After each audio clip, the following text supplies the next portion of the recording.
It's recording. I know that nothing good lives in me. That is in my sinful nature. For I have the desire to do good, but cannot carry it out. That's a verse, Romans 7:18.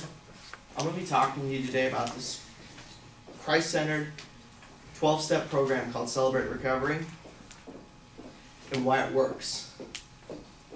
There's 3 stages to the program. The first stage is surrender. The second stage is confession.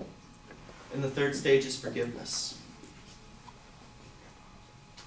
First stage, surrender. Admit that you're powerless. And for people who are struggling with addictions, it's very hard to admit that you're powerless over your addictions.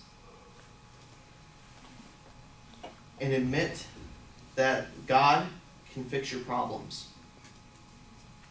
And finally, you have to surrender to God and give your life to God and say, I publicly profess my faith for God that I'm going to change my life.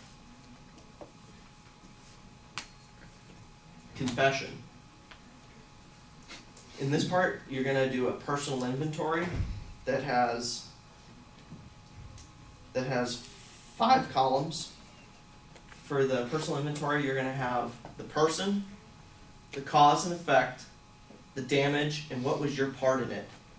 For example, with me, I was in juvenile hall, so that would be the person or place, the cause, why I was put there. The effect is now I struggle with trust and with being in close quarters, and the damage, like I said before, I don't trust people. And then my part is, again, what put me there. And then you're going to share this inventory with your sponsor, or like I did, I shared it with my pastor. And then you're going to ask God to remove these character defects from your life. And then you're going to continue and pray about it and keep going to God about it, and just, you got to humbly surrender these things, because you can't go forward in this program unless you surrender all these character defects. And then forgiveness. Now, in the personal inventory, there was this thing that says my part. Later on in the steps, you're going to have to write amends letters to those people that hurt you. Wow. That's insane. Like, you have to sit there and you have to admit that you did wrong to a person and apologize for it. But you can't, there's certain situations where if you do direct amends, you don't do it if it's going to hurt somebody. And then during this time, you're going to want to be praying and asking for what God wants to do in your life, how He wants you to use these steps. And I have 2 Bible verses. Do to others as you would have do to you. That's Luke 6:31. And then in this part, you're also going to deal with something that this Bible verse talks about. So if you think you are standing firm, be careful you don't fall. That's 1 Corinthians 10:12.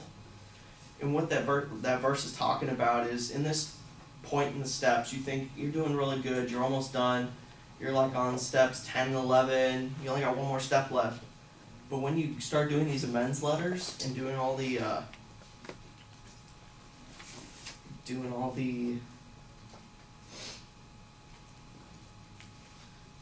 asking for forgiveness, a lot of times people are going to hurt you, and they're going to say, you know what, I don't forgive you. They're going to come up, they're not going to accept your apology. And you've got to be strong enough to be at that point and be able to accept that and keep on rolling. And finally, step 12. Having had a spiritual experience as a result of these steps, we try and carry this message to others and to practice these principles in all our affairs. That's step 12. So when you finish the steps, you should be able to then sponsor people, go to people and talk about the steps.